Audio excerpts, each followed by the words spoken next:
aplauso por estar con nosotros.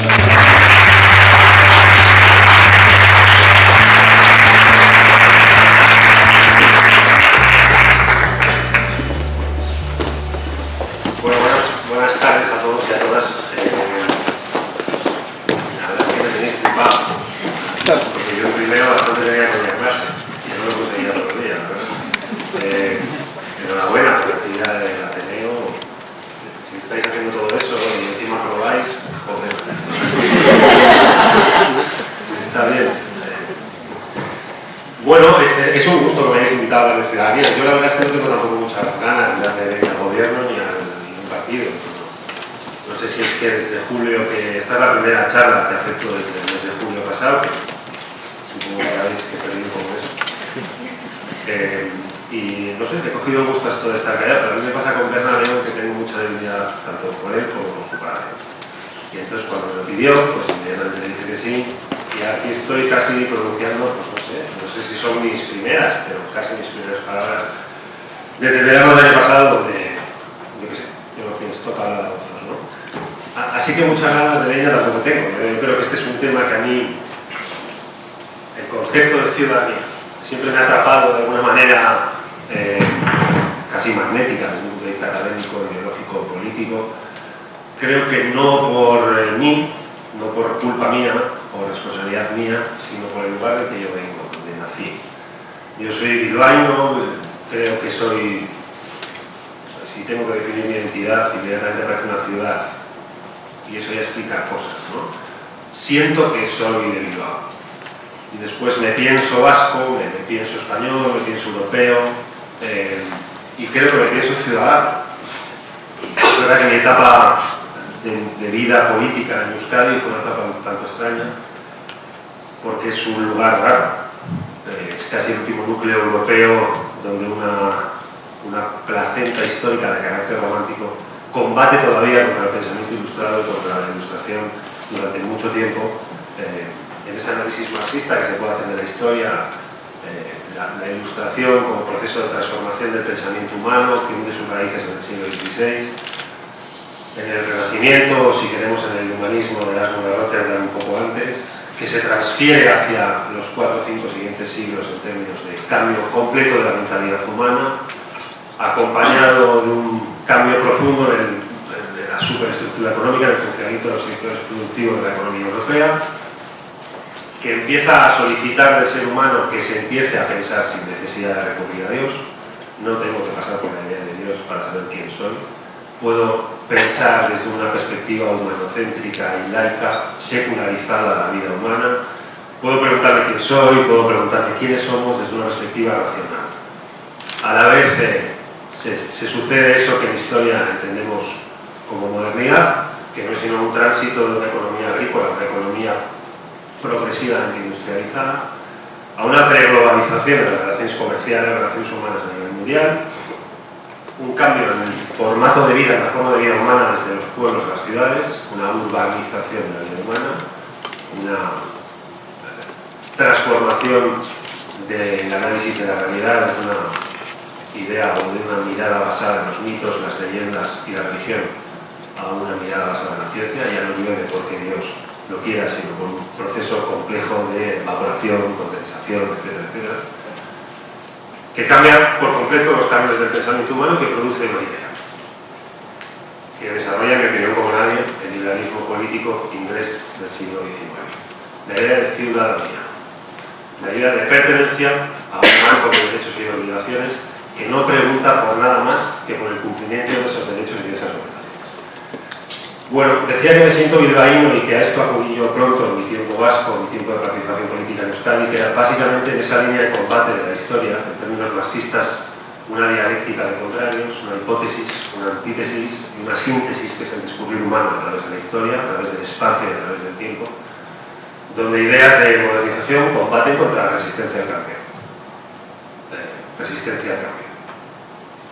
Un argumento que se estudia en organizaciones políticas y en organizaciones empresariales y que habita entre nosotros desde el principio del recorrido de la historia humana hasta hoy y que en términos de modernidad en Europa, también en España y también en el lugar de que yo vengo en Euskadi, significa la construcción de un pensamiento romántico que dice no a un cambio en la estructura productiva del país, a un cambio en la propiedad de la generación de la riqueza, a una mutación de la forma de vida humana desde una relación directa con la agricultura, la ganadería, la vida rural, el pensamiento humano a través de la idea de Dios, a un tránsito hacia ciudades, a un cambio por completo en la economía productiva, a un cambio por completo en la industrialización y a un cambio por completo en la propiedad de los sectores o de los factores productores de la misma. Esa síntesis de modernidad, en el sentido del racionalismo, combatiendo a través de la historia contra el romanticismo y produciendo una síntesis que es nuestro recorrido a través de los siglos XVIII, XIX, XX, XXI, habita de alguna manera entre nosotros hoy. Esta crisis financiera que vive el mundo industrializado, el mundo occidental, de alguna manera, los especialistas en proceso de integración europea en política exterior se preguntan siempre qué ha pasado para que nunca el nivel de interdependencia humana haya sido tan elevado y nunca en una crisis como esta la respuesta haya sido tan pretendidamente renacionalizada dentro del mapa o dentro del marco de las fronteras nacionales de, por ejemplo, los Estados miembros. Es verdad que la Unión Europea, con una moneda integrada, ha sido incapaz de encontrar una respuesta colectiva a una crisis que es colectiva, que es metanacional, transnacional, y que ha buscado respuestas nacionalizantes hasta el punto de que Alemania ha estado a punto de conseguir con los bonos de la deuda lo que Hitler no consiguió con los tanques. Una Europa alemana en vez de una Alemania europea que deje atrás los grandes monstruos del pasado, del siglo XX, de la Segunda Guerra Mundial, etcétera, etcétera, ¿no? Bueno, por tanto, en esa lucha del romanticismo contra la ilustración, como análisis del proceso histórico, en mi opinión se explican muchos de los factores que han venido a derivar en un siglo XXI como que tenemos. Y es ahí que Euskadi es como una perfecta metáfora, una probeta de laboratorio de este discurrir europeo y también español en los últimos siglos, ¿no? Bueno, ahí la idea de ciudadanía uno se la encuentra bien desarrollada, por ejemplo, por la Escuela de Frankfurt, por la Segunda Escuela de Frankfurt, que la conoceréis, pero si no la conocéis os la recomiendo, que en mi opinión son los tipos que han conseguido alcanzar una aproximación diferenciada a factores nacionalizados de la pertenencia, el derecho de pertenencia. ¿Qué significa pertenecer a una sociedad? ¿Significa que hay que ser español de una manera determinada o se puede ser como cada uno de la gana? Yo creo que sí. Ronco Valera creo. Hace falta haber nacido aquí para tener derecho a pertenecer a esto que llamamos España, en tanto que espacio público que compartimos los 48 millones de personas que vivimos dentro de las fronteras territoriales de este país, o vale si has venido de fuera. Yo creo que sí. Le Pen probablemente pensará que no. Pensará que no hasta el punto de que va a llevar al programa electoral las próximas elecciones presidenciales la expulsión de todos los inmigrantes. Se puede concebir la identidad nacional desde una perspectiva compleja o es fundamental definirla de una manera homogénea. Por ejemplo, en Euskadi, para ser vasco había que ser del PNV. Hay un sector de la ultraderecha en este país que dice que para ser español hay que ser de una determinada manera. En Grecia, un país que perdió un 10% de su población combatiendo contra Hitler en el año 1945, ha tenido un buen número de diputados en las últimas elecciones que gritaban Heil Hitler en el hemiciclo del Parlamento de Atenas y que llevaron al programa electoral la colocación de minas antipersonas en la frontera de Grecia con el resto de la Unión Europea, para que si entraban inmigrantes explotaran. Hay quien cree que sí y hay quien cree que no. Hay quien desde una perspectiva ideológica interpreta el derecho de pertenencia subjetivado, una identidad nacional, una creencia religiosa, un sentimiento nacional ante la bandera, una definición de quién soy y de quiénes somos privatizada. Yo decido cómo se es español. Y si no estás de acuerdo conmigo, eres un mal español. Yo decido cómo se es vasco, porque yo tengo el Tribunal de la Identidad que me otorga mi ideología para decidir si tú apruebas o suspendes en el Tribunal de la Identidad. Hasta el punto de que en Euskadi se llevó durante 50 años un proceso de exterminio en el sentido del proveniente etimológico de la palabra exterminus, colocación de más allá de los límites de todo aquel que pensaba de forma diferente la identidad nacional vasca, la identidad vasca, el derecho de pertenencia a Euskadi, y se mató a casi 800 personas que no formaban parte o que no superaban el examen que ETA había colocado para todo aquel que se sentía o se pensaba de manera distinta. Es por tanto una cuestión de enfoques. Yo siempre pensé que en ese país tan extraño, en ese lugar donde había un tribunal de la identidad que decidía por ti cómo tenías que ser, cómo te tenías que sentir, cómo tenías que pensarte, cómo tenías que pertenecer, que había una salida digna. No sé si la habéis visto, pero no es porque salga yo, pero os la recomiendo. Hay una película, La Pelota Vasca de Julio Meren, que explica bien todo el Cristo vasco. Y hay una intervención que viene desde la más alta de la película, de Bernardo Achaga, que explica el futuro de Euskadi, no tanto como el futuro del pueblo vasco, sino el futuro de la ciudad, con distintos barrios, con distintos lenguajes, con distintas identidades, porque la ciudad no tiene dueño y el pueblo aparenta presentarse siempre ante nosotros como con un dueño predeterminado o previo. Siempre a nuestra llegada hay alguien que se siente dueño. La ciudad no tiene dueño. Y en ese sentido pensaba que en un tiempo de hipernacionalización, de hiperprivatización del espacio público, que me obligaban a pensar, a ser, a sentirme, a desarrollar mi vida como unos y otros decían que había que hacerlo, cuando me harté de suspender el examen de españolidad y el examen de vasquidad, cuando casi me matan, me dio por pensar que había quienes, desde una perspectiva de construcción de la idea de ciudadanía, habían desarrollado una teoría del derecho de pertenencia que me parecía interesantísimo desde un punto de vista académico y desde un punto de vista casi personal y vital.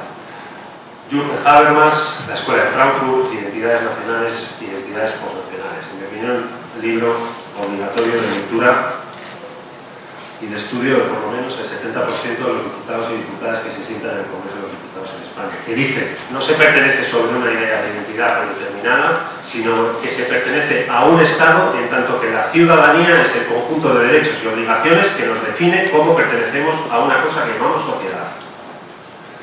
Y por tanto ya no somos ni vascos, ni franceses, ni españoles, ni italianos. Somos ciudadanas y ciudadanos que pertenecemos con un mismo paquete de derechos y de obligaciones a una cosa que se llama no patria, no nación, sino sociedad en términos de igualdad, y nosotros modificamos esos derechos y obligaciones por un sistema democrático de funcionamiento institucional, de voto, de predicciones de opiniones de cada uno de nosotros y de cada una de nosotras en términos de igualdad. Y el campo de lo que usted siente, de la patria que siente, del Dios en el que cree, de sus orientaciones sexuales, de su color de piel, de su concepción de la idea de familia, pertenece a su ámbito íntimo. Es un entronque académico directo con los teóricos del liberalismo político británico que dijeron que el Estado no entra en todo aquello que compete a cada ciudadano y a cada ciudadana. Bueno, desde esa óptica creo que se está mejor, yo qué sé, sin que nadie te diga cómo tienes que vivir, sin que nadie te diga con quién tienes que acostarte, sin que nadie te diga con quién te tienes que casar, sin que nadie te diga en qué Dios creer, desde una perspectiva democrática y cívica. Y es verdad que hay un combate actualmente en la Unión Europea y lo hay también en España. Un combate de ideas, una dialéctica de contrarios. Por ejemplo, Margaret Thatcher pensaba de una manera y Mitterrand pensaba de otra. Olof Palme pensó de una manera la idea de ciudadanía y Ronald Reagan la pensó de otra. Hubo quienes pensaron a lo largo del siglo XIX, de la última etapa del siglo XX, que el Estado era una idea positiva y quienes pensaron que el Estado era una idea negativa. Hubo quienes pensaron desde la Segunda Guerra Mundial hasta la actualidad, especialmente los democristianos europeos, los socialdemócratas europeos, bueno, las fuerzas del capital y las fuerzas del trabajo que fijaron una resistencia contra la posibilidad de una tercera guerra mundial en Europa, tras el año 45 hasta la actualidad, y dijeron, no, el Estado es la garantía de una paz social, también en términos Habermas y en términos kantianos, que nos garantice una paz entre Estados y que nunca más permita volver a desarrollar las condiciones de generación de una tercera guerra mundial, porque si la hay, será la última. El exterminio humano está asegurado. Por tanto, en ese debate hubo quien pensó que el Estado era el problema. Hay grandes intervenciones de Margaret Thatcher que tienen mi máximo respeto, porque creo que es el máximo exponente del neoliberalismo y del neoconservadurismo que deformó la realidad, es decir, que impactó en ella con consistencia, como Ronald Reagan en Estados Unidos, que pensó y dijo, el Estado no es la solución, el Estado es el problema. No existe la sociedad. Esto se organiza en individuos y familias. La célula que nos organiza no es la ciudadanía, sino la familia. Que hay que saber qué es. Vamos a ver la tacha. Te lo puedes imaginar. Pero sabemos que hay miles y miles de familias que no caben dentro de su mujer. Digo que es un pensamiento más europeo, quizá más democristiano, más socialdemócrata, pensando que el Estado era una solución. y que la generación de un espacio público compartido con derechos y obligaciones igualitarias para el conjunto de la sociedad, independientemente de orígenes, orientaciones sexuales, colores de piel, creencias religiosas, sentimientos identitarios, era una buena aventura para una Europa cansada de enterrar millones y millones y millones de personas en dos guerras mundiales que destrozaron por la mitad el corazón y el alma europea desde los finales del siglo XIX hasta 1945. Hoy, de alguna manera, asistimos a ese debate de la crisis. Lo hacemos en Europa y lo hacemos en España. Hay una lucha por la propiedad del concepto de ciudadanía y con la excusa de la crisis van ganando, de alguna manera van ganando. Es verdad que es muy difícil definir qué significa ser europeo, en qué Dios hay que creer para ser europeo. Pues no está claro, en qué patria hay que creer, cuál es nuestra identidad. ¿Somos más españoles que europeos? ¿Somos más madrileños, vascos, valencianos, catalanes, de donde sean? Mi pregunta es el espacio el que define nuestra identidad o es el tiempo? ¿Es nuestra época, nuestra patria o es el suelo que pisamos? ¿Tengo más que ver con un bilbaíno del siglo XIII que naciera en el mismo barrio que yo, que es famoso porque hay una universidad donde yo estudié, sin asociaciones ni todo esto, pero estudié? La Universidad de Deusto. ¿Tengo que ver yo más con un tipo que viviera en Deusto en el siglo XIII o siglo XIV o con un catalán que viva hoy y que tenga 39 años como yo? Tengo mucho más que ver con un catalán que con un vasco o con un bilbaíno del siglo XIII. Tengo más que ver con un español del siglo XI que ya hablara mi idioma y creyera en un Dios católico, es decir, que pasara el examen de Acebes o de Ronco Varela, que con un francés de 39 años que estudia hoy en la Sorbona Humanidades. Pues creo que no. Con alguien que esté sufriendo esta crisis, que esté viviendo este tiempo histórico que nos ha tocado vivir, me pregunto cuál es mi patria. Y creo que es mi tiempo, creo que es mi época. Creo que es este tiempo al que me ha tocado pertenecer, como vosotros, y que esa época es la que me define mucho más que el espacio que he ocupado, o que la aleatoriedad de que mi madre me diera luz en un hospital bilbaíno en el año 1986, que hable algo de euskera, que hable inglés, que haya vivido en Bélgica, en Madrid, en Bilbao.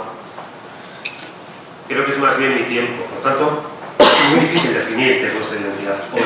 Lo que no es tan difícil definir es cuál es nuestro derecho de ciudadanía, nuestro derecho de pertenencia.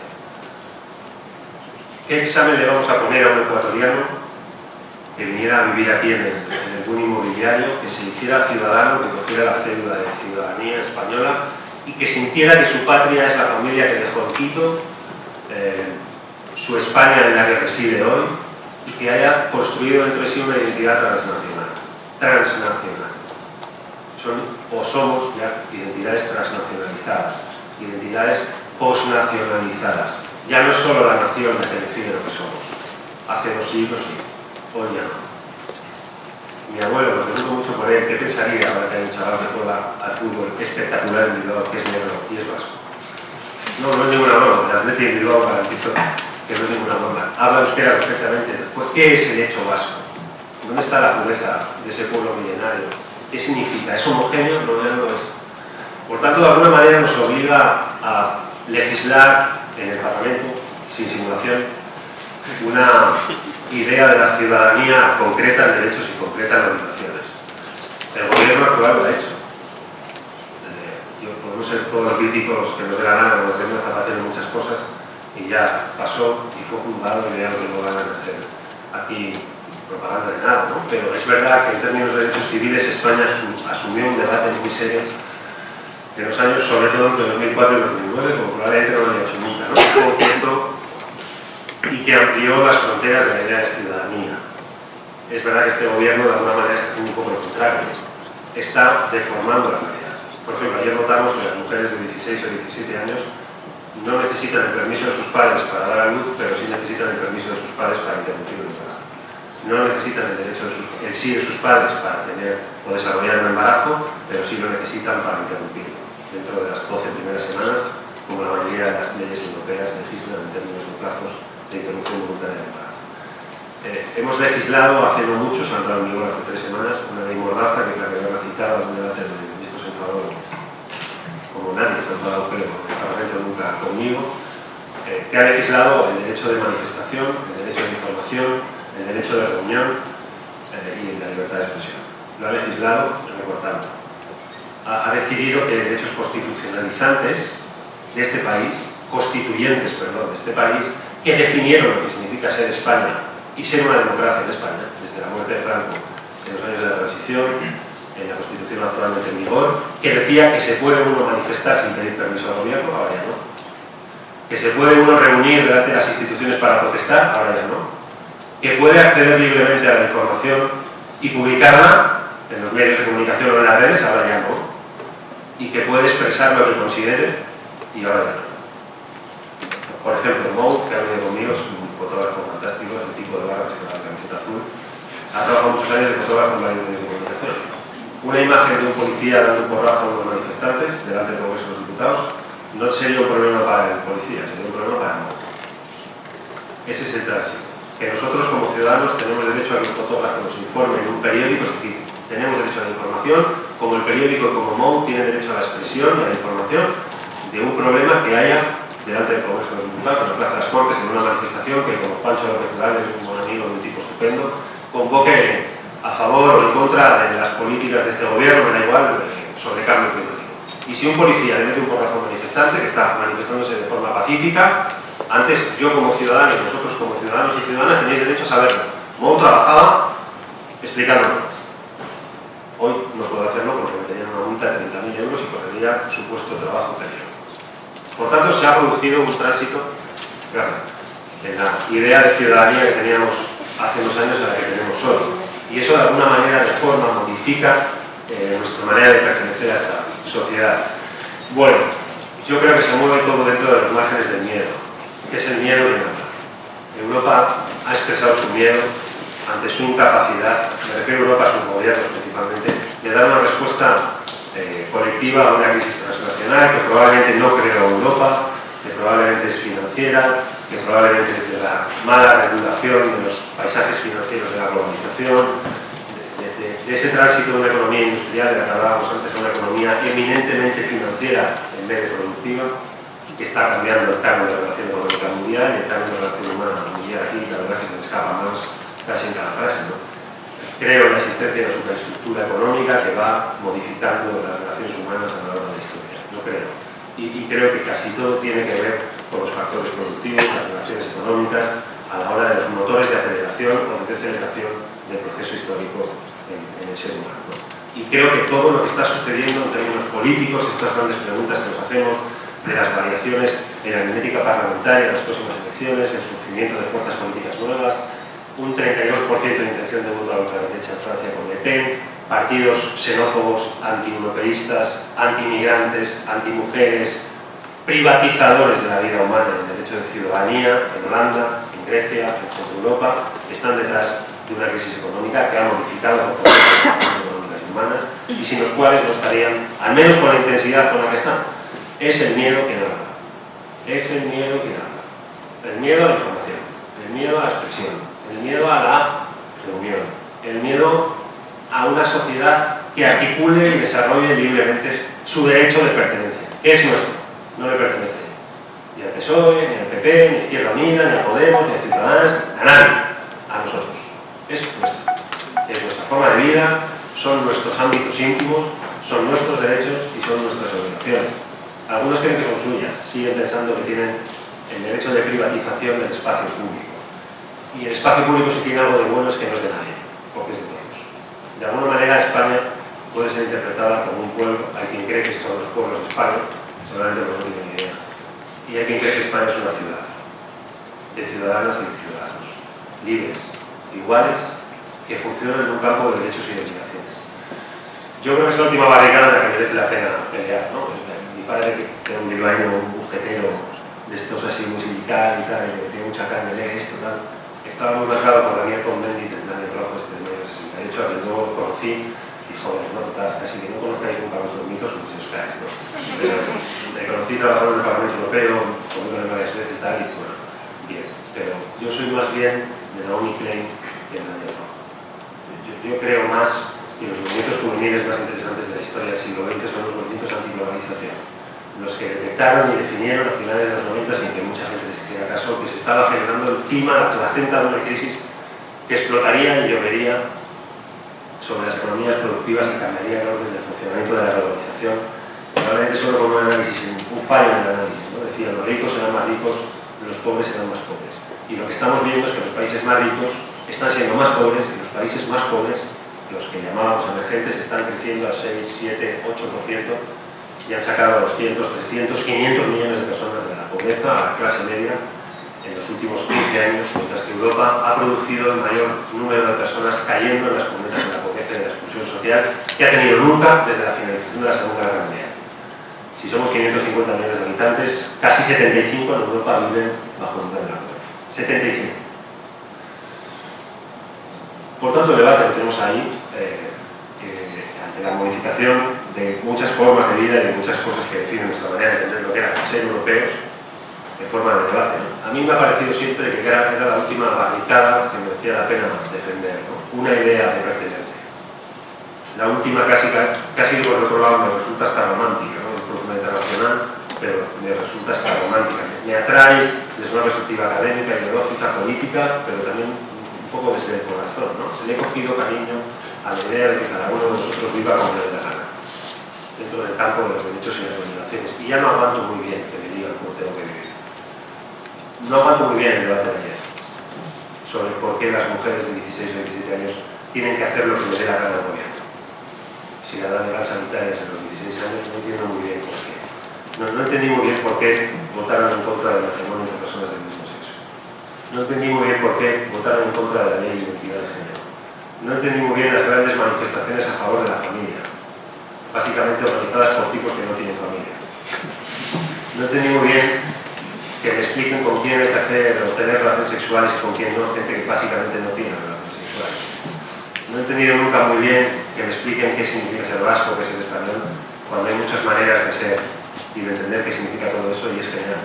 Yo vivo en un lugar donde algunos pensaron que era obligatorio que todos fuéramos como las fotocopias de Marilyn Monroe o de Warhol, ¿no? Ligeros matices de acuarela para una misma imagen, todos iguales. Y me parece un coñazo. Un coñazo. Lo digo así de sencillo y pidiendo perdón por la palabra, pero me parece que vivir en sociedades plurales, diversas, es mucho más divertido. Y entiendo que la diversión y la diversidad genere miedo a quien cree tener el patrimonio de la definición de lo que somos, ¿no? Pero ganar la partida no deja de ser interesante. De alguna manera creo que Europa saldrá de esta crisis y este país también con esto, bueno, más grabado, más incorporado. Casi como medicina preventiva para la posible aparición de los condicionamientos que generaron que Europa enterrara a 50 millones de europeos hace tan solo 65 años. Si hoy analizamos, y con esto termino, que estoy deseando escucharos, estos últimos 75-80 años de recorrido europeo, uno se da cuenta que es el único espacio de Europa y el único tiempo, espacio-tiempo, geografía e historia, que recordáis del Instituto, geografía e historia del desarrollo va unido al espacio y al tiempo. Lo uno sin otro es imposible explicar el proceso histórico.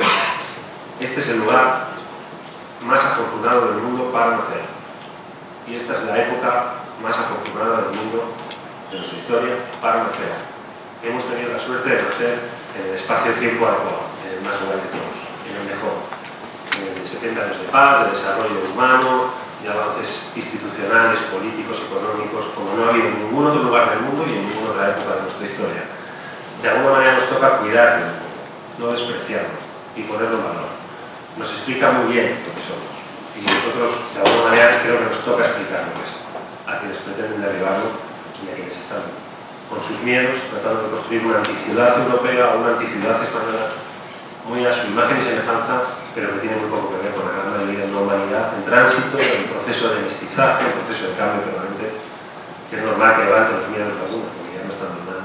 Espero que esos miedos pretendan de nada. Gracias.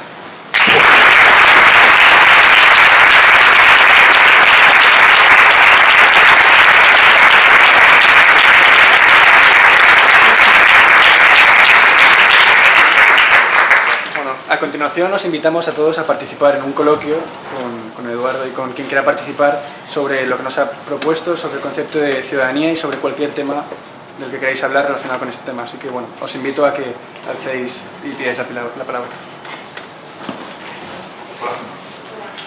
Muchas gracias por la charla, de verdad ha sido muy excelente. Yo quería plantearles sobre la ley Mordaza, si finalmente se va a llevar a la Constitucional. Sí. Y luego me llama la atención el papel de los medios de comunicación, cómo de una manera más organizada no plantean incluso en tribunales o en el Constitucional ellos mismos el tema de la ley Mordaza. Se va a llevar a la Constitucional y yo creo que va a haber un recurso de distintas fuerzas políticas, que lo van a firmar muchos partidos. Si no todos los de la oposición, pues prácticamente todos los grupos parlamentarios y fuerzas políticas. Es nítidamente inconstitucional. El gobierno no puede contradecir la Carta Constituyente en una ley que toca derechos nucleares de nuestro sistema democrático, que nos explica lo que somos. Puede regular su buen uso, pero no los puede impedir y los impide. Y lo de los medios, pues yo es que es, en fin, no te puedo dar mi opinión. Yo creo que tienen miedo, algunos, que son dependientes de financiación pública, algunos, y que se llevan muy bien con Soraya Sáenz de Santamaría, algunos, mi opinión, porque obviamente toca su funcionamiento y su trabajo. Sus periodistas pueden ser detenidos por informar como estaban haciendo hace un año. Hace un mes, antes de que entrara en el boletín oficial del Estado. Yo he visto poca crítica a este gobierno, a esta ley. Ellos sabrán, ¿no? Pero desde luego va a influir directamente en su trabajo y no tengo problema. Bueno, en cualquier caso, yo creo que esta es una ley que será derogada. Es probable que no lo sé, no tengo ni idea, porque la política está tan cambiada y está en proceso de cambio que es muy difícil saber qué va a pasar en las próximas elecciones, ¿no? Pero yo creo que el PP sé que no va a tener una mayoría absoluta. Eso sí lo sé. Y sé que si no la tiene se va a desgastar. Porque el PSOE, Izquierda Unida, el PNV, con el ISNU, los partidos que previsiblemente van a entrar en el Parlamento, Podemos por lo menos, están ahí en la parte. Y van a haber más diputadas y diputados en principio que puedan estar en contra que los que estén a favor. Así que será una ley antes de que el Tribunal Constitucional falle, que se ponga a costar, como siempre le cuesta. Que será de verdad. ¿Qué más? Hola. Pues, yo quería preguntar en el concepto de ciudadanía de migraciones, que bueno, hoy en día es importantísimo, sobre el tema del debate de la sanidad pública, las últimas reformas y contrarreformas que ha hecho el gobierno. Bueno, todas las opiniones, quería saber tu opinión y Bueno, yo no, aquí no me puedo mover. Yo creo que nuestra sanidad tiene que ser universal, pública y gratuita. Ya sé que no es gratuita. Digo gratuito su uso. Su uso. Era pública, ya no lo es. Está empezando a ser privatizada, avanzada en algunas comunidades autónomas, en otras es verdad que no, pero lo está siendo. Ya no es universal, porque ha excluido a 1 millón de personas que por ser inmigrantes no tienen acceso a prestaciones sanitarias, y ya no es gratuita porque se ha llenado de copagos. Se ha llenado de copagos. Copagos de transporte, copagos hospitalarios, copagos farmacéuticos. Hoy hay en España en el entorno de unas 700.000 personas que tienen que elegir entre comer o medicarse. Jubilados, no medicados. Y esto no sabe ningún medio de comunicación tampoco, pero es así. Y ahora se ha puesto de moda este discurso de que los inmigrantes no tienen derecho a acceder al sistema público de salud. Bueno, España gasta 9 puntos de su Producto Interior Bruto al año en financiación del sistema sanitario. Estados Unidos, 18. Básicamente por 3 variables. Una, el coste de los seguros, la presión lobby de las farmacéuticas y los salarios de los médicos, que son espectaculares en Estados Unidos. Aquí no. Aquí gastamos la mitad, con un agravante mayor, que hasta el Obamacare que está un poco por ver en qué consiste y cómo desarrolla y qué conclusiones tiene. Allí hay 60 millones de personas que han quedado excluidas del acceso a la sanidad. Y cuando viajamos a Nueva York, que supongo que habéis estado muchos de los hombres que nos encontramos es gente que no pudo pagar el tratamiento hospitalario. Así de sencillo. Aquí no. Aquí hemos generado entre todos, entre todas, un sistema público universal y gratuito de sanidad universal que nos iguala a todos en la puerta del hospital y que cuesta 9 puntos de nuestro Producto Interior Bruto al año, porque los seguros médicos lo juegan, porque los costes salariales de los médicos y del personal sanitario en general es mucho más bajo que en Estados Unidos y porque en general se ha hecho un buen uso del sistema, en general. Ya sé que hay particularidades de un mal uso del estado de bienestar, que los nórdicos lo tenían muy estudiado y que aquí en España también se ha producido. Pero en general se ha hecho bueno. ¿Qué impacto en términos de Producto Bruto puede tener, o en términos presupuestarios, la utilización por parte de personas que vienen de otros países del sistema público de salud? Un 0,1% al año. Y estoy diciendo probablemente muchísimo. ¿Qué impacto puede tener en términos de lo que le interesa al señor Alfonso Alonso? No sé si interesa algo de esto de sanidad, pero tampoco sé si lo sabe. Pero gobierno. En términos de gobierno, ¿qué impacto puede tener una desatención sanitaria a 1 millón de personas que queden excluidas? ¿Qué impacto puede tener eso? Mucho mayor que ese posible 0,1 de una atención concreta y bien dada en términos de igualdad. Una cosa es eso y otra cosa es el turismo sanitario. Del alemán o del tipo de San Francisco que tiene una casa en Mallorca y viene solo a operarse, que es un caso entre millones. Y lo que no acepto es que hagamos del caso categoría para después decir, no, miren, vamos a la exclusión, a la privatización, a la desuniversalización y a la no gratuidad del sistema. Yo no lo acepto. No lo acepto hasta el punto que creo que este país tiene que incorporar en la Constitución las inversiones mínimas en educación y en sanidad. Y lo he defendido donde lo tenía que defender y lo voy a seguir defendiendo ahí donde me toque. Hay que incorporar en la Constitución un gasto mínimo en educación y en sanidad, porque es la base de la cohesión social. Si este país ha desarrollado tanto es porque ha tenido una sociedad educada y una sociedad sana, que es más barato que tener una sociedad no educada y una sociedad con tasas elevadísimas de enfermedad. Lo que hoy se ha hecho o se corrige, lo que se está haciendo en estos años, o se corrige, o veremos análisis sociológicos de caída en la esperanza de vida en rentas medias bajas en los próximos años, si no, se corrige. Veremos una asimetría en el campo de la esperanza de vida en función de la renta. Veremos que es más alta en rentas más altas y más baja en rentas más bajas. Ya lo es mínimamente, pero por el impacto del funcionamiento del sistema, si se privatiza y si no se puede hacer su funcionamiento gratuito y se universaliza, veremos caída, incremento de tasas de enfermedad y caída de esperanza de vida en el medio plazo, sin duda. Es verdad que cuando Ana Mato se baja al Harvard con cariño, y yo o mi padre del autobús en la puerta del hospital nos hacemos iguales. Ante la enfermedad somos iguales y debemos seguir siendo iguales ante la posibilidad de curarnos. Mi opinión debe ser universal, plena. Sí. Yo quería preguntarle qué opinión le merece a usted en relación a este concepto de ciudadanía el tema de la cadena perpetua, principalmente con el 25.2 de la Constitución. Bueno, tuve una oficina en el partido hace poco, por ejemplo. Así que estoy radicalmente en contra de la cadena.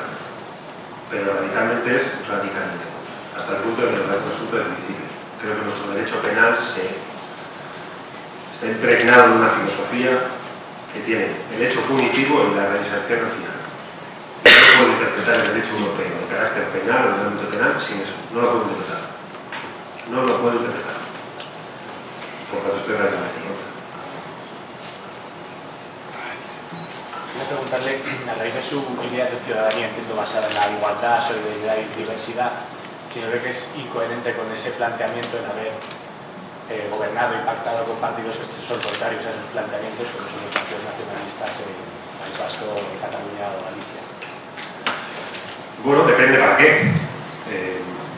Si, por ejemplo, en el País Vasco sirve para haber acabado con ETA, no me parece. Y por el PNV se pactaron muchas cosas. Y hizo muchas cosas. En cualquier caso, yo diferenciaría dos tipos de nacionalismo. Uno, que en Euskadi ha sido más étnico, y otro que ha sido un nacionalismo más cívico. Por ejemplo, yo nací en el año 1936 en Bilbao.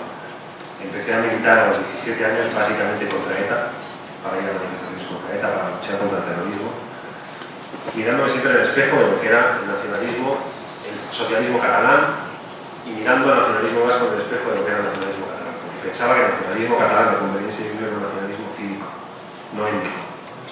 Es decir, construía la idea de nación a partir de una idea de ciudadanía, de un hecho cívico, mientras que el nacionalismo vasco construía la idea de nación desde un hecho étnico, una definición de quiénes somos que después determinaba una conclusión de nación. Y el que no entraba dentro de ese quiénes somos no era vasco. Depende para qué. Si es para articular un estatuto de autonomía, un campo de derechos y de obligaciones, la existencia de un sistema público de salud, de una educación pública que no entre ahí, no me parece mal. Si es para enamorar una idea de patria, me parece mal. Si en Euskadi no se hizo, me parece bien. Y los tiempos de Arnauza y de Ramón Jáuregui, que fue un partido de gobierno PSE-PNV, yo creo que explican básicamente la clave del éxito del País Vasco en muchas cosas, en lucha contra el terrorismo, en desarrollo económico, en cohesión social, en servicios públicos, etc. Creo que Cataluña en los últimos años, y el gobierno del tripartito catalán, no es equiparable a esto. Creo que se hicieron otras cosas. Creo que se trató de definir una idea de nación, cosa que yo no comparto. Depende para qué. La democracia es pacto. Siriza pacta con un partido de ultraderecha, porque no le queda otra para formar gobierno. Por eso dice, no sé yo ni bien ni mal a Siriza, ¿no? Me pilla como lejos y a Grecia le deseo toda la suerte del mundo, pero ha tenido que pactar. En este país o se pone de deuda al pacto o no va a haber Dios que gobierne en el medio, algo que no son es. Porque el Parlamento se van a ganar las elecciones con 130 diputados y se van a perder con 90. Y la línea de la mayoría absoluta está en 176. Y gane quien gane, me da igual qué partido, va a ganar con como mucho 130. Igual me estoy columpiando, igual es menos. Va a haber que pactar. Va a haber que pactar. Espacios de la realidad que los ciudadanos construyen en el Congreso de los Diputados que se van a tener que poner de acuerdo. Por ejemplo, yo no comparto con Albert Rivera que el matrimonio homosexual no se tenga que llamar matrimonio. Yo no comparto con Albert Rivera que hubiera sombras de sospecha en el procedimiento judicial de la OCDE. Yo no comparto con Albert Rivera que las mujeres de 16 y 17 años tengan edad legal sanitaria para todo menos para decidir si interrumpen de forma libre y autónoma el embarazo. No comparto que haya que legalizar la prostitución, que es tanto como legalizar a las mujeres esclavizadas en las tratas y en los flujos de trata de mujeres, convertir en legal el desembarco de todo eso aquí. No lo comparto y no lo voy a compartir. Pero a lo mejor llega un día en que tenemos que decidir si es que yo estoy en el Parlamento y si es que él está en el Parlamento, etcétera, que nos tenemos que poner de acuerdo. Yo no comparto con el PNV muchas cosas, pero algo tendré. O sea, cuando hay que pactar, habrá que pactar. Si es que queremos sacar adelante cosas, entre gente distinta, cediendo. A mí lo que me interesa es que la idea política a la que yo pertenezco, que es la socialdemocracia, el socialismo, como lo quieras llamar, no ceda sus líneas de resistencia ideológica fundamentales. Y en esto que tú citas, que me parece claro, que no vuelva a ceder. Ni en una idea de nación privatizada por otros en términos nacionales, en términos españoles, desde la derecha, ni en una idea de nación tampoco en marcos autonómicos como Cataluña y Euskadi, que no ceda ahí. Y que defienda el derecho de pertenencia desde una perspectiva laica, cívica. Creo que en términos generales lo ha hecho. No siempre, pero creo que en términos generales lo ha hecho. En cualquier caso, la complejidad de las sociedades explica la complejidad de la proyección de esas sociedades en las instituciones. Yo no buscaría mucha pureza.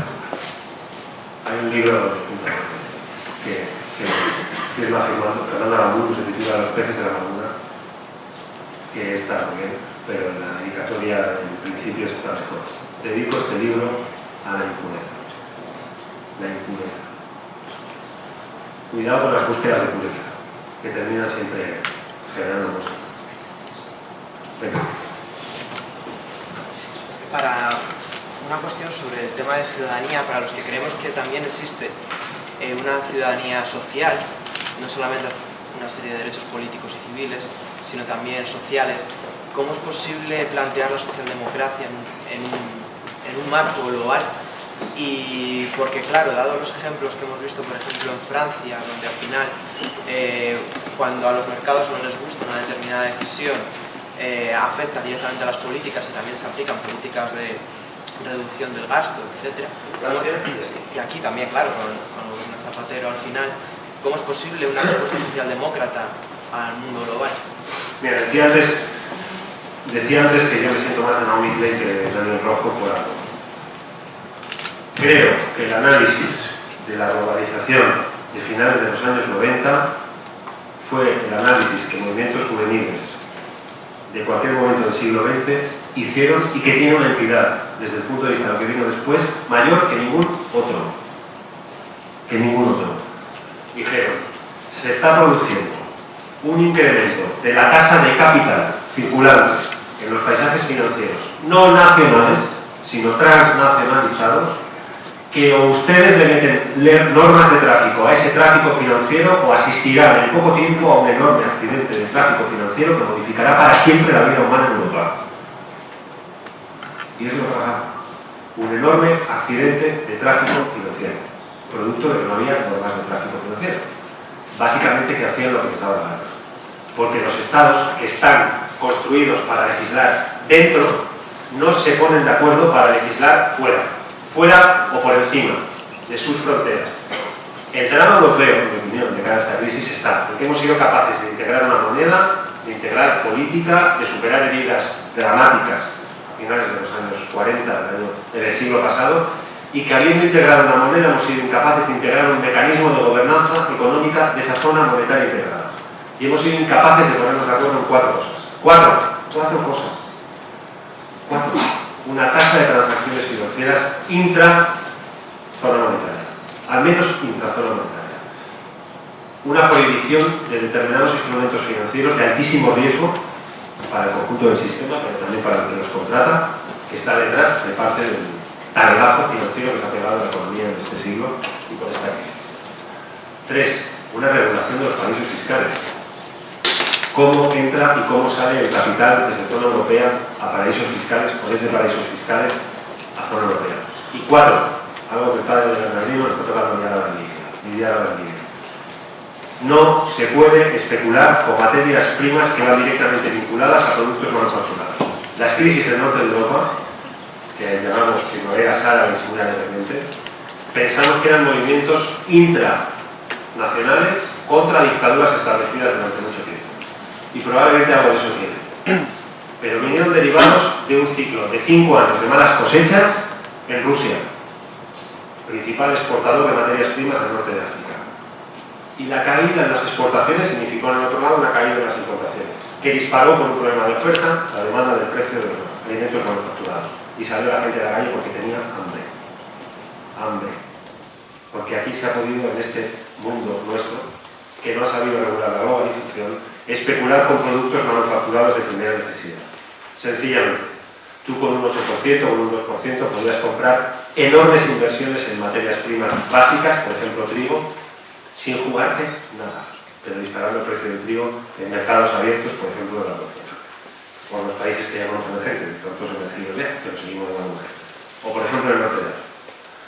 Hemos sido incapaces de regular esas 4 cosas: prohibición de especular con productos financieros de alta peligrosidad, de alto riesgo, con productos manufacturados que van al plato de comida de la gente más humilde, con tasas de transacciones de capital y las entradas y salidas de productos. Y eso, la responsabilidad principal es de la socialdemocracia.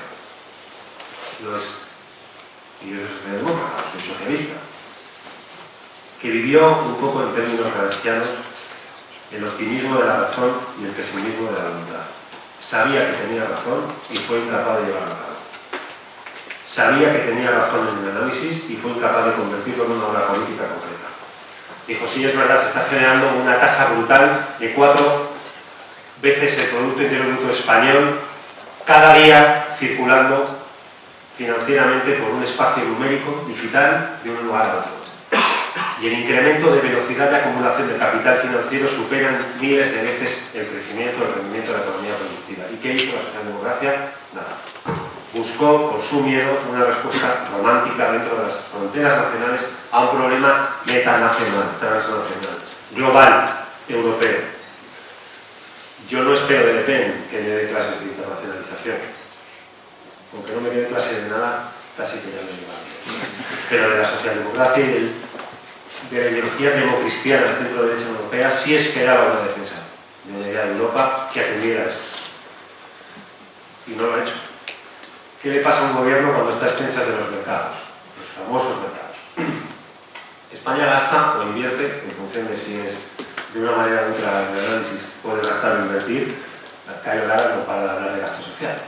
Es inversión social. La educación y la sanidad es inversión, no es gasto. Gastos son los cohetes y los aviones militares.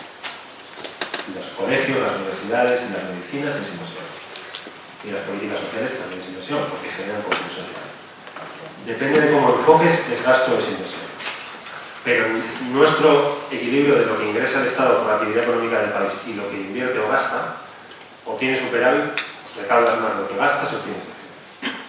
Gastas más o inviertes más de lo que recaudas. Cuando eso pasa tienes que pedir pasta. Y Europa decidió que no se dotaba de un mecanismo de financiación de la deuda soberana hasta que a Draghi, que por cierto se la ha debido montar en la rueda de prensa, saltaba estupendo, no le dio por decir, bueno, el banco tiene una capacidad ilimitada como la Reserva Federal de Estados Unidos de comprar deuda soberana para que cuando los países del euro pidan dinero prestado, como países, deuda soberana, el banco compra. Y no les colocamos a expensas de todo tipo de contratistas de deuda que están especulando contra las tasas de interés. Grecia llegó a colocar deuda a un año al 13%, no es posible pagarla. Ya está, que sigan jugando lo que les dé la gana. Grecia no puede pagar y no va a pagar. Por tanto, que inventen la manera en la que no va a pagar, pero no va a pagar. Y España pasó del 38% de deuda pública al 99%, me parece, el mes pasado, en 7, 8 años. ¿Cómo se ha hecho eso? Pidiendo dinero prestado. Y llega un momento en que los tíos que te lo prestan te dicen, sí, mire, yo se lo presto, pero usted tiene que hacer esto. Y si no lo hacen, no se lo presto. Y ahí es la decisión imposible que tiene que tomar todo el mundo. ¿Tenía margen Zapatero en la segunda legislatura? Yo creo que no. Tenía en la primera. Y no quiso hacer mucho. Tenía un buen programa electoral, podía haber desarrollado muchas más cosas en la primera legislatura que en la segunda. Yo creo que en la segunda, el análisis del margen lo hacemos siempre en la segunda, yo creo que no lo tenía. Cuando el déficit se va al 12%, cuando los mercados financieros van directamente a por España, cuando Grecia ha perdido su soberanía, Irlanda ha perdido su soberanía, Portugal ha perdido su soberanía, ¿tenía margen? Pues yo creo que no. Yo creo que no tenía. Yo no defiendo ajustes ni hostiacistas. Lo que digo es que no tenía margen. Lo tenía en la primera. Pero de fondo hay lo que tú dices. La falta, el optimismo de la voluntad necesaria para haber regulado una economía financiera global que ya no depende de cómo le vayan las cosas a Francia o de cómo le vayan las cosas a Grecia. Porque cuando Grecia se cayó, España empezó a colocar deuda 6 puntos por encima. Hasta el punto de que llegó a tener una tasa de interés más alta que Irak. Pedía deuda y le costaba más que Irak. La responsabilidad, en mi opinión, es de la socialdemocracia y del movimiento democristiano europeo, que básicamente tiene una capitana a favor que se llama Ferrer. Venga. Esta pregunta es, sabéis que lo que me conozcáis, que yo soy socialista también, pero yo quería hacer una pregunta en lo relativo a tu concepto de ciudadanía, y es la siguiente: ¿se puede avanzar hacia una sociedad abierta, tolerante, es decir, al concepto de ciudadanía que defines tú, enmarcados en este sistema económico? O como decía Marx, creo que en tu planteamiento hay un deje marxista, como el que tengo yo, que es el sistema económico el que determina la conciencia y no al contrario. Porque me da la impresión de que racismo, intolerancia, xenofobia, enfrentamiento entre pueblos, básicamente, no deja de ser la consecuencia última de las crisis cíclicas que tiene un sistema como el que estamos viviendo ahora, que se ha llamado de muchas formas a lo largo de la historia: mercantilismo, capitalismo, neoliberalismo, liberalismo, pero al final siempre suelen derivar en el mismo. Y en ese sentido, sobre las soluciones que puede ofrecer el socialismo o la socialdemocracia, no es un error de fondo rechazar y no estudiar seriamente propuestas que surgen en el debate, como pueden ser la renta básica o la auditoría de la deuda, porque si no empezamos por alguna parte a reformar el sistema económico, mi opinión es que es imposible avanzar hacia el concepto de ciudadanía que comparto contigo. Bueno, yo no jugaría con la auditoría de la deuda básicamente porque no pondría en cuestión la legitimidad del gobierno de este país para financiar la deuda soberana. Lo que sí tendría es muy en cuenta los problemas de esta crisis básicamente financiera y básicamente del endeudamiento de cara al futuro. Y yo creo que ahí o corregimos o estamos generando básicamente el caldo de cultivo de una crisis como esta en un tiempo indeterminado, que volverá a suceder. Acudiremos a ella con una tasa de endeudamiento que supera 3 veces nuestro Producto Interior Bruto. La deuda pública española más la privada, más la corporativa, 3 veces nuestro Producto Bruto anual, que es 1 billón de euros, con B en Barcelona. Acudiremos por tanto con un problema mayor, con menos garantías de salir de esa crisis, ¿no? Yo no jugaría con la auditoría de lo ya endeudado, sino con las condiciones de lo que está por endeudar. Trabajarían, y creo que no le va a quedar otra a Europa, de hacerlo de verdad lento como hace casi todo, pero espero que lo haga bien, un cambio en las normas que regulan el funcionamiento del Banco Central Europeo. Esto que está haciendo con una vía de excepción, lo tiene que hacer por una vía ordinaria. Los países europeos tienen que tener mecanismos de solidaridad para su endeudamiento. En tercer lugar, en mi opinión, tiene que tener una manera diferenciada de concebir la economía. Europa no puede ser una residencia de la tercera edad rodeada de museos. No puede ser. Tiene que tener sectores productivos altamente competitivos. Y estos están hasta el culo de escucharme lo que voy a decir. Pero Harvard, ella sola, tiene el mismo presupuesto que todas las universidades públicas europeas juntas. ¿Vale? China produce al año el mismo número de ingenieros que el resto del planeta junto. Vale, pues estamos compitiendo con dos pepinos, por valor añadido uno, por costes de producción y generación de conocimiento otro, que pueden hacer de una Europa con un problema de inversión en la pirámide demográfica, con un problema de sectores productivos serio, un lugar de visita de turistas que vayan a ver el Louvre, que vayan a ver el Prado, que paseen por las calles de Roma y coman pizza en Florencia, que vayan a las costas de Almería y suban a ver las auroras boreales en el norte de Finlandia y ya está. Cuidado con que Europa no se convierta en el eco de lo que fue. Cuidado con que no seamos la memoria de lo que un día fuimos.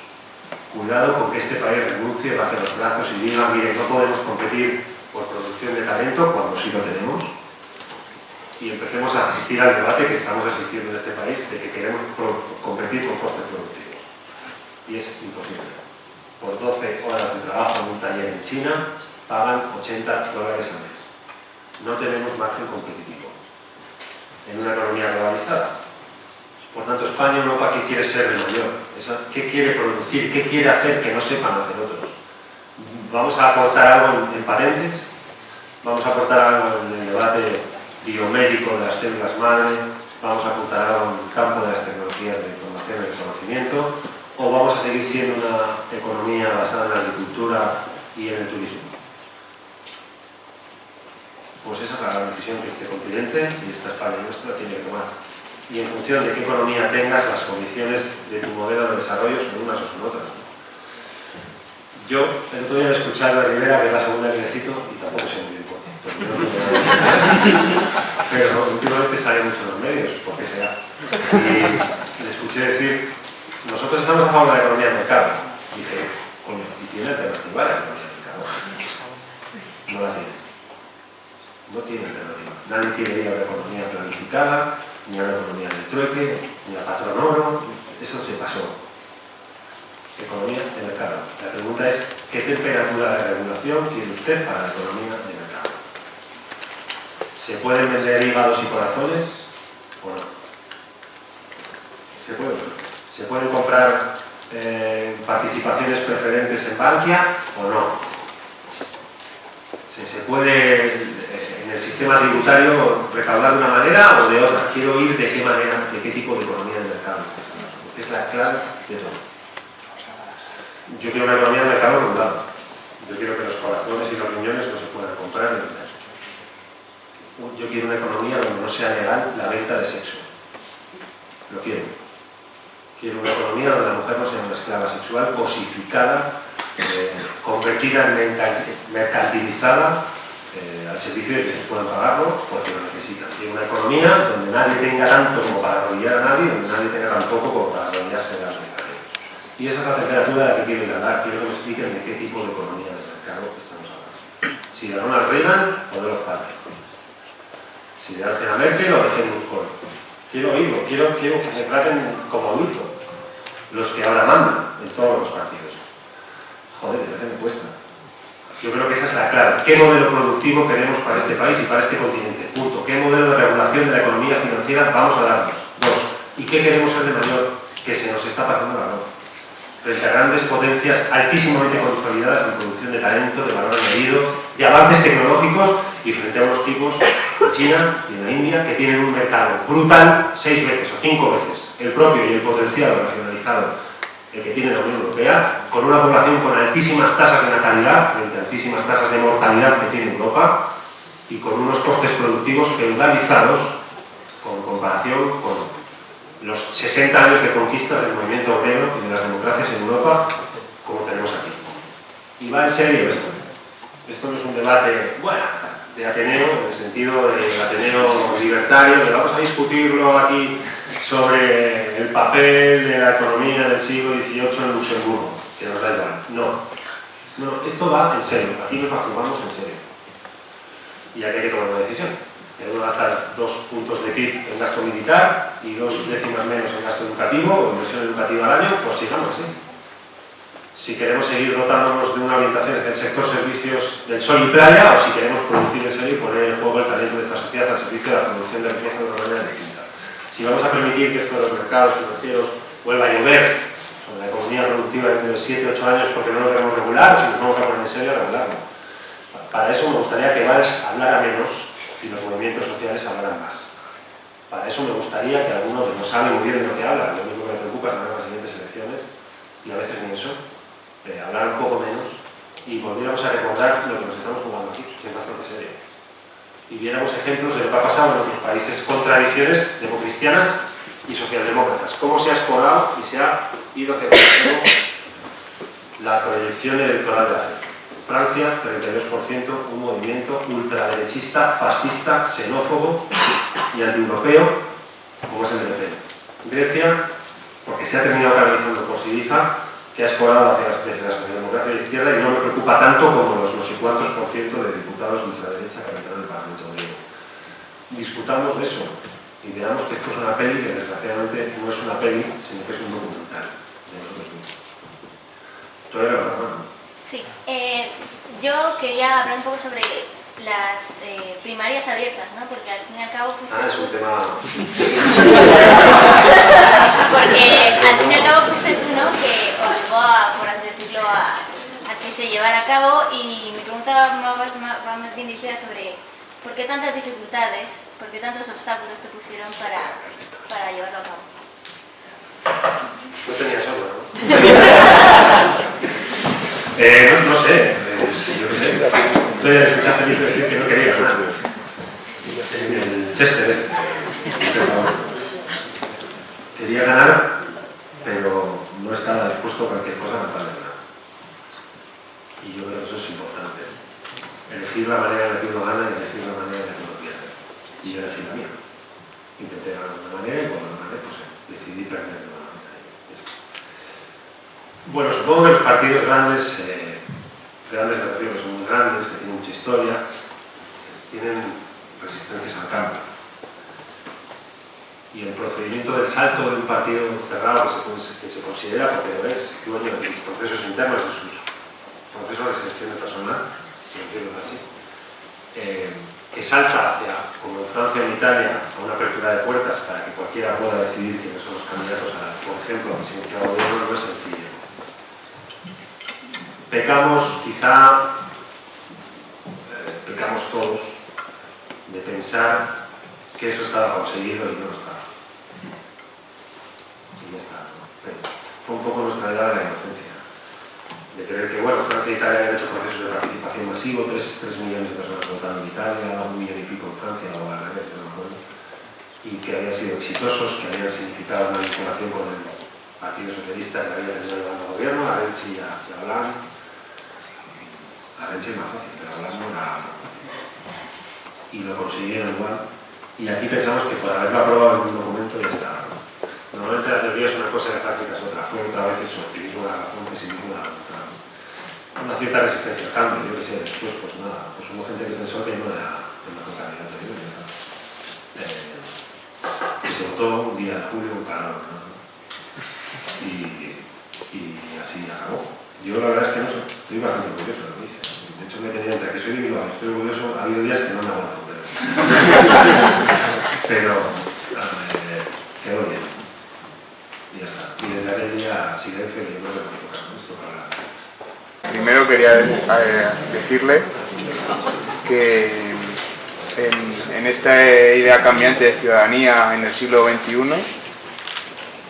nosotros, los compañeros, la socialdemocracia, ¿a dónde vamos? Después de esta crisis, ¿cómo crees tú, compañero, que vamos a salir? Y bueno, la segunda pregunta es, perdón, son dos. ¿Estaré apoyándole en julio? No.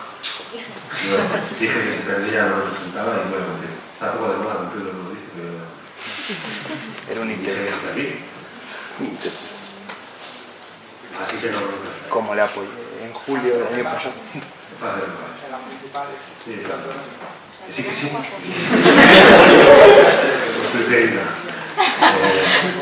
Pues lo siento. Y lo otro, bueno, es la gran pregunta, de alguna manera hemos estado hablando aquí un poco con todos estos temas, ¿no? Tiene que tomar una decisión, tiene que decidir qué quiere hacer. Desde luego, la mejor manera de repetir los mismos errores es continuar haciendo las mismas cosas. Y hoy el espacio es un espacio menguante, ¿no? Había un sueño de estabilización de la paz y de la democracia en un pacto entre rentas del capital y rentas del trabajo después de los años de la Segunda Guerra Mundial. El objetivo era una Europa en paz, una idea kantiana. Gerald Lund es un tipo de primera cita a Kant en los discursos políticos y es un gusto, ¿no? Que cite a Kant, que alguien cite a Kant. Esa idea kantiana de la paz perpetua entre estados, ¿no? La paz perpetua, la paz entre estados. Eso se ha conseguido solo ahora, ¿no? Había un objetivo de estabilización de la paz, del desarrollo de la democracia, de las libertades. En el fondo, de los valores de la Revolución Francesa convertidos en una aventura cívica de elaboración democrática. Hoy es más difuso, ¿no? No me acuerdo ya quién era, preguntaba ante las crisis y los movimientos sociales, las grandes manifestaciones, ¿dónde están las oficinas del sistema? Si yo quiero tomar la Bastilla, ¿dónde está la Bastilla? ¿Quién tiene la culpa de esto? ¿Dónde están las oficinas del sistema hoy? Vamos a manifestarnos contra el sistema. ¿Cuáles son? ¿Dónde está la ventanilla? Toc, toc. Abra, por favor. Venimos a ver el sistema. ¿Quién es el sistema? Antes eran los reyes y los decapitados en Francia de 1789. Otras veces había objetivos más líquidos. Hoy quizás sea más difuso, ¿no? Es más líquido todo, más una modalidad un tanto líquida. Hay una cierta... Sí, más bien, Castells decía que el mundo ha dejado de ser un espacio de lugares para convertirse en un espacio de flujos, fluye. Está fluyendo la inmigración, los movimientos financieros, las mercancías, los capitales, las ideas, el mestizaje, fluimos. Más que estamos, fluimos, ya no es tan quieto, es más bien dinámico, más que estático, ¿no? Un espacio de flujos más que un espacio de lugares. ¿Dónde están hoy las oficinas del sistema? Pues no es que no lo sé. A mí me parecen bien las manifestaciones contra el Congreso, en el Congreso los diputados que protestan por todo tipo de cosas porque es el sitio adecuado, ¿no? Pero toda la responsabilidad está ahí, pues no lo sé. Yo me lo pregunto académicamente, ¿no? No es que me molesten las manifestaciones en la puerta, casi como al PP no le gustan, a mí casi que sí me gustan. Me gusta que haya gente allí, que esto esté vivo y tal, ¿no? Ese sistema, ¿dónde están? Pues yo no tengo tan claro. No sé dónde están. Por tanto, tiene que tomar una decisión. Hoy, que no está tan claro el objetivo, tiene que decidir qué idea tiene para esta sociedad.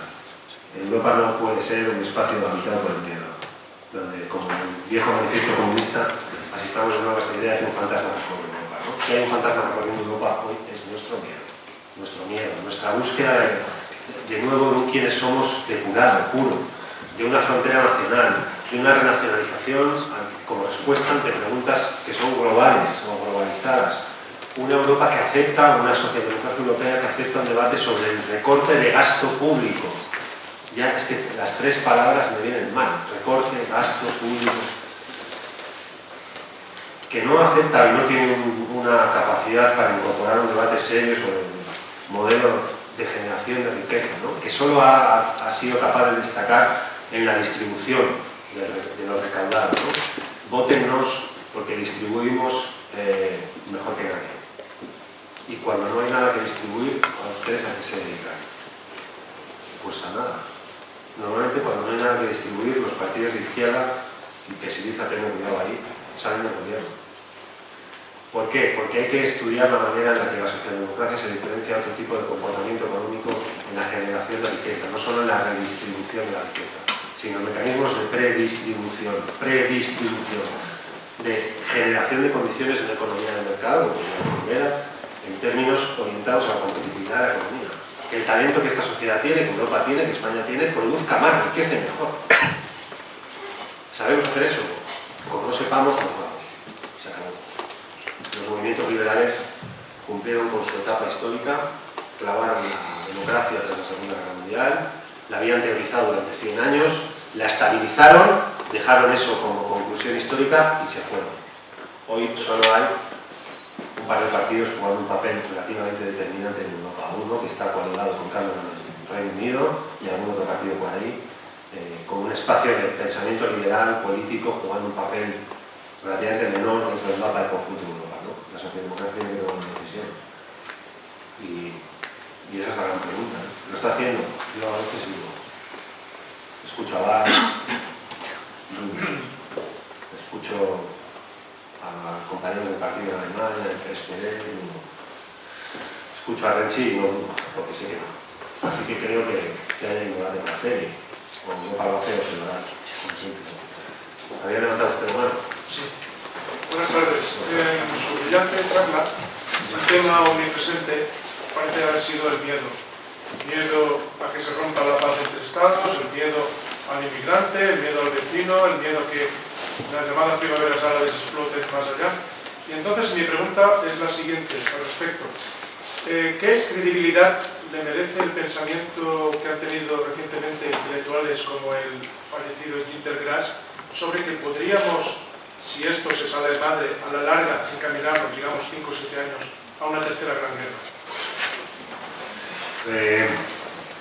Bueno, a ver, no soy apocalíptico en términos de una nueva guerra en Europa, ¿no? Pero yo, por la carrera, estudié un máster orientado y di clases 6 años del proceso de integración europeo. Yo soy ahí un poco casi que teológicamente acudo a esa idea como una idea que ya no sé si es suficiente, ¿no? Ya no sé si hoy para Europa decir no, disculpen, la Unión Europea es la garantía de la paz entre Estados y la paz entre ciudadanos, ya no sé si es suficiente. Creo que no. A mí me lo parece, pero creo que no lo es ya, ¿no? En cualquier caso, sí sé que se inventó una zona con unos niveles de cohesión social mínimos, es decir, unos niveles mínimos de condiciones de vida para el conjunto de la sociedad, con 2 orientaciones. La primera, evitar la expansión de los regímenes totalitarios más allá de la puerta de Brandenburgo, del muro de Berlín. 2, evitar la generación de condiciones que hicieran posible la aparición de una tercera guerra mundial, evitando básicamente la exclusión social, generando unos niveles de vida en Europa que no eran equiparables a ningún otro lugar del mundo y a ningún otro momento de nuestra historia, ¿no? Si eso se rompe, yo no sé dónde puede acabar.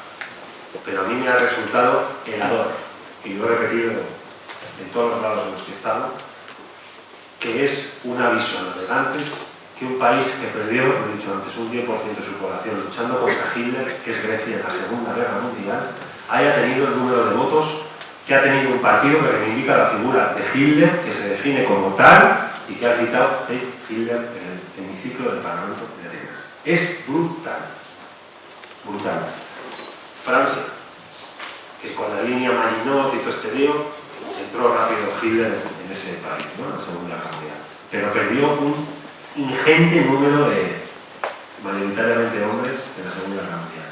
Hoy tiene un 32% de intención de voto, un partido que dice que se va de Europa, que francés es solo quien ellos dicen que es francés, que no quiere aceptar la existencia del mestizaje natural de un país como Francia, natural digo por clásico, de un país como Francia y de la idea de la República Francesa desde hace tanto tiempo, que ha sido una antorcha en toda Europa, y que se quiere tirar del euro, un país que fue clave en la formación de Europa, porque sin Francia y sin Alemania, los dos países centrales en el enfrentamiento de la Segunda Guerra Mundial, esto no hubiera sido así.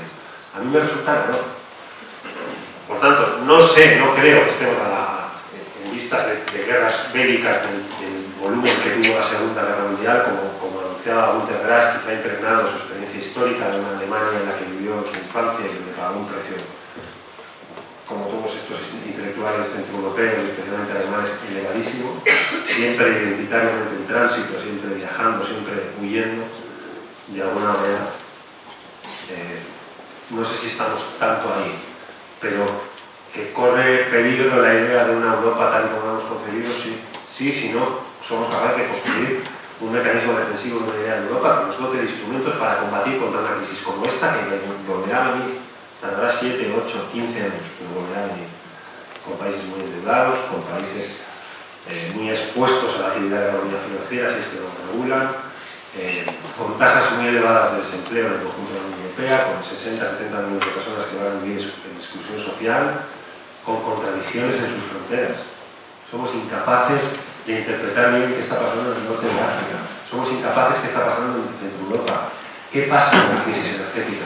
¿Qué impacto está teniendo eso en los países centroeuropeos, el precio del petróleo, etcétera, con Rusia? ¿Qué significa el acuerdo nuclear con Irán entre Estados Unidos y Irán? Irán está ahí al lado, impacta directamente en la realidad del Oriente Próximo. Y el Oriente Próximo está en las puertas de Chipre y en las puertas de Grecia, frontera con Europa, con lo que llamamos Unión Europea. Pienso a veces que hemos perdido un poco el punto del análisis de la interpretación, pero no me imagino una posibilidad mejor que esta, ¿no? Un rearme de Europa en su propia idea. El camino ya realizado, el camino ya recorrido, que ha sido un éxito. Y ha sido un éxito histórico, ¿no? Un ejemplo de un buen funcionamiento de la vida humana, casi. De los pocos años que hemos tenido tanta paz en Europa y tanto desarrollo, frente a un mundo siempre complejo y siempre injusto, probablemente. No digo que Europa no tenga injusticias dentro, pero que la idea es una idea bella, no tengo duda, ¿no? No sería tan catastrofista como Unterlands, en el sentido de la posibilidad de una tercera guerra mundial, pero sí con que cuidemos algo que se inventó para evitarla, ¿no? Yo quizá me quedaría más. Había más manos, no sé. Y bueno, yo pretendía volver un poco al tema del coloquio de la ley Mordaza, sobre todo teniendo en cuenta los últimos... Esa era la idea del grupo. Sí, no, pero bueno, es fantástico que haya esta diversidad de opiniones. Volviendo un poco al tema, como decía, y sobre todo de los atentados de Charlie Hebdo o la censura de la tuerca, por ejemplo, ¿cuál es su opinión sobre imponer ciertos límites a la libertad de expresión, o si realmente tiene que haberlos, no tiene que haberlos, dónde están?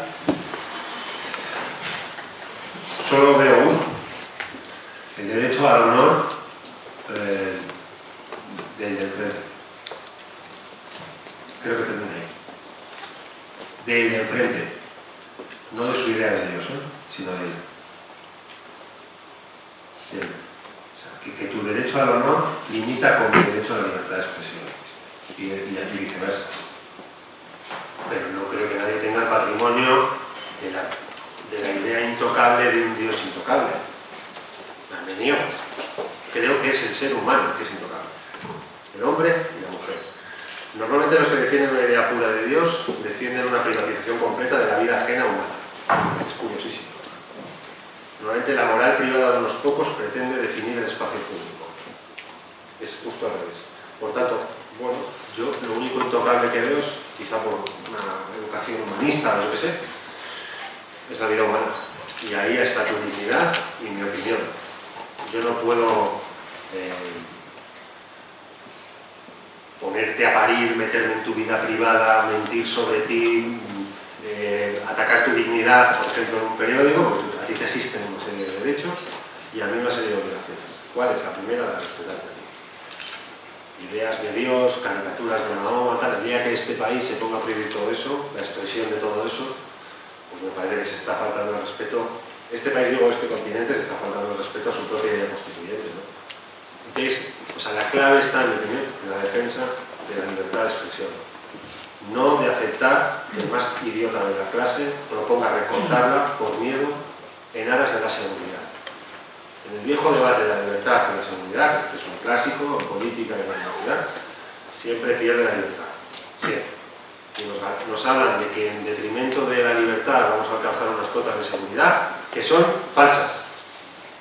Falsas. Si deja de ver caricaturas de Mao en Charlie Hebdo, esos asesinos hubieran matado al otro lado por otro lado. Por otro argumento, por otra idea, por otra excusa, por otro lo que sea, por el sustantivo que queráis usar. O tiene justificación los trenes de Atocha, el 11. O tiene justificación el 11 de septiembre. O tiene justificación el 7J el lunes. No lo tiene. Hay una manera siempre de llegar cuando uno quiere matar, ¿no? Es esta frase de que matar a un hombre no es defender una idea, es matar a un hombre. Lo único que hace intocable es el ser humano y su juego de, insisto una vez más, derechos y obligaciones. Esta idea de ciudadanía, ¿no? Ideas teóricas de Dios me interesan bastante. Creo que la legislación debe garantizar el derecho a la libertad de expresión. Ya no sé dar los turnos porque sois bastantes, pero no sé. Vale. Bueno, yo acabo de incorporar. Ah, pues tú ven. Volviendo al principio de tu ponencia, ha hecho una analogía entre País Vasco y el monarquismo y la ilustración, supongo que la comparado con España o Europa. Quería que explicara un poco más esa analogía y si puede responderme cuál sería su referente filosófico. Bueno, es una analogía que yo creo que explica muy bien Carlos Abascal, ¿no? Siempre se habla del conflicto vasco. ¿Existe conflicto vasco? Yo creo que sí. ¿Es un único conflicto? Creo que no. El nacionalismo ha pensado que solo existe un conflicto y con ese ya le vale para explicar la realidad. Sí, yo creo que sí. ¿Existe? Sí, sí existe. Es un conflicto político de carácter histórico. En el siglo XIX en Euskadi aparecen materias primas suficientes como para producir lo que produjeron. Un cambio en el modelo productivo serio. Se pasó de una economía eminentemente agrícola a una economía eminentemente industrial. La producción de la riqueza cambió de manos. Y Euskadi se llenó de gente que provenía de otros lugares. ¿A trabajar en qué? En la industria. En la industria. Cuyos propietarios no eran o no habían nacido en la Euskadi previa a ese surgimiento de la industrialización y de la modernización. El rechazo de todo eso, el muro defensivo de quienes estaban ahí antes contra ese cambio, le llamaron nacionalismo. Y concretamente el tío que nació al lado de donde ahora vivo yo en Bilbao, Sabino Arana, le llamó PNV. Y estableció un mecanismo de defensa frente a lo que venía de fuera, como hoy Le Pen construye frente a lo que viene de fuera, o como otros construyen frente a lo que viene de fuera.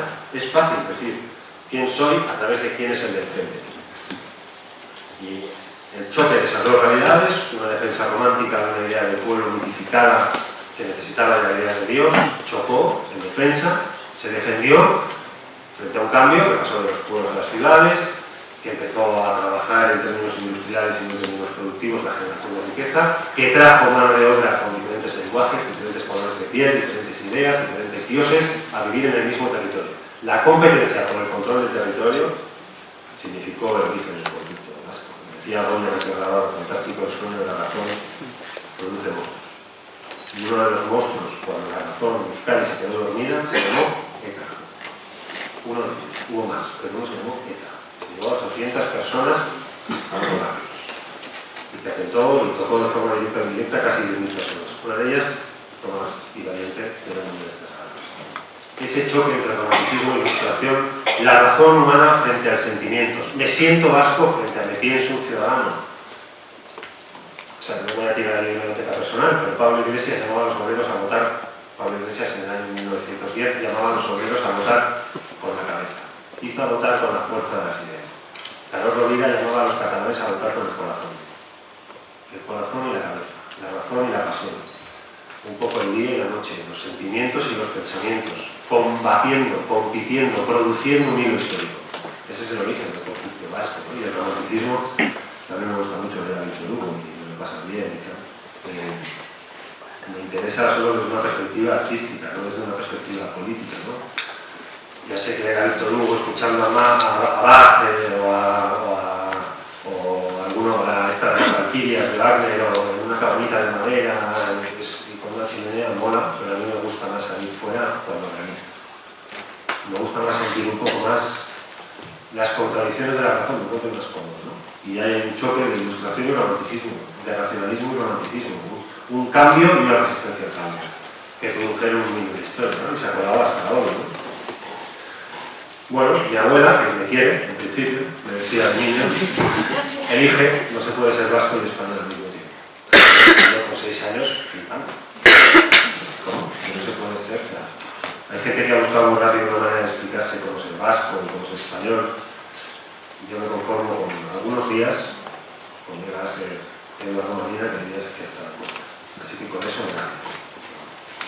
En ese choque de identidades se explica un poco el discurrir humano en la historia, que luego buscar y explicar el origen del conflicto, un conflicto de formas de interpretación, ¿no? Mis filósofos, yo que sé, me gusta Kant en el sentido de la producción del pensamiento racionalista.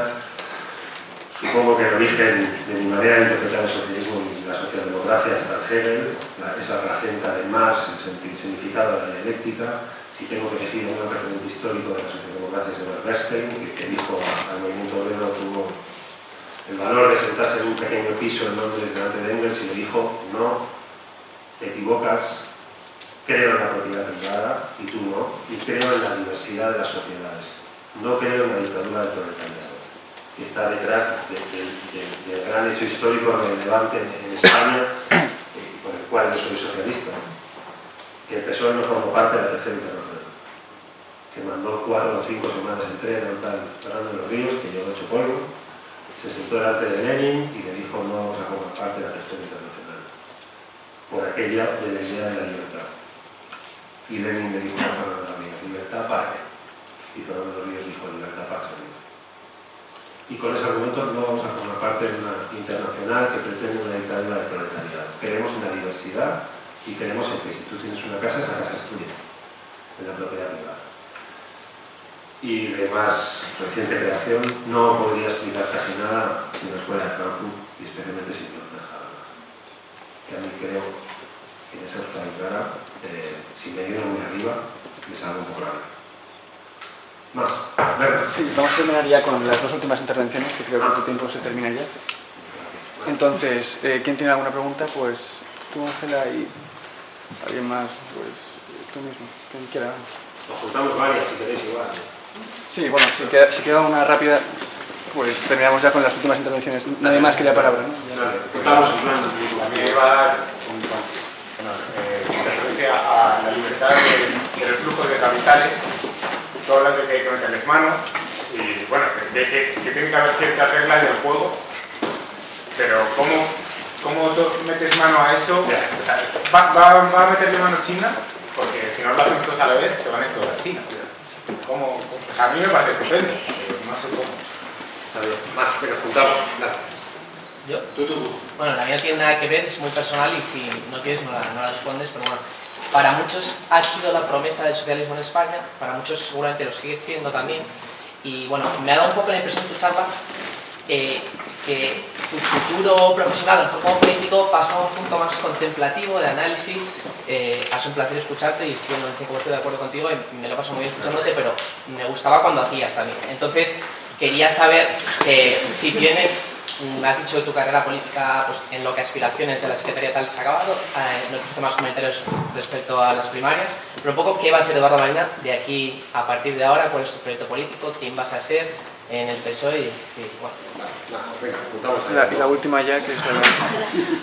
Yo iba a preguntarle cómo se ve desde dentro del Congreso el futuro después de las generales, dado que se va a formar un panorama político súper diverso, que va a ser una dificultad a la hora de legislar, o se prevé que sea una dificultad a la hora de legislar tremenda. Entonces, ¿cómo vamos a seguir cambiando las cosas con la diversidad tan grande?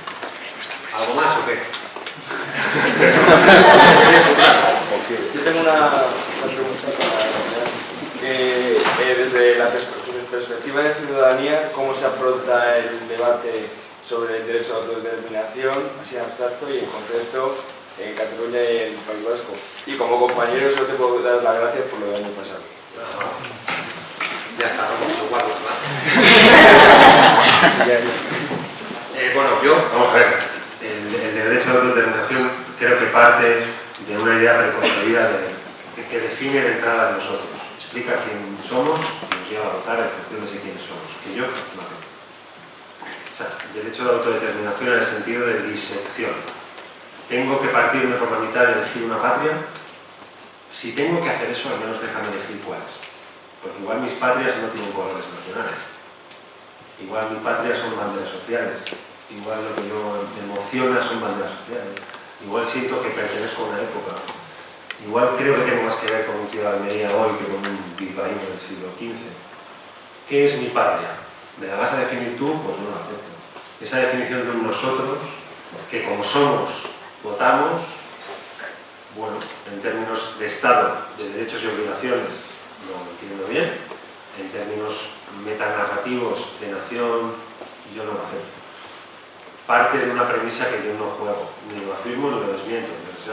Así que como en la idea de Dios me siento un poco agnóstico, ¿no? Respeto las opiniones, no tengo ganas de combatir dioses ni teologías, porque me parece que no lleva, está bien para una tarde y tal, pero no produce mucho.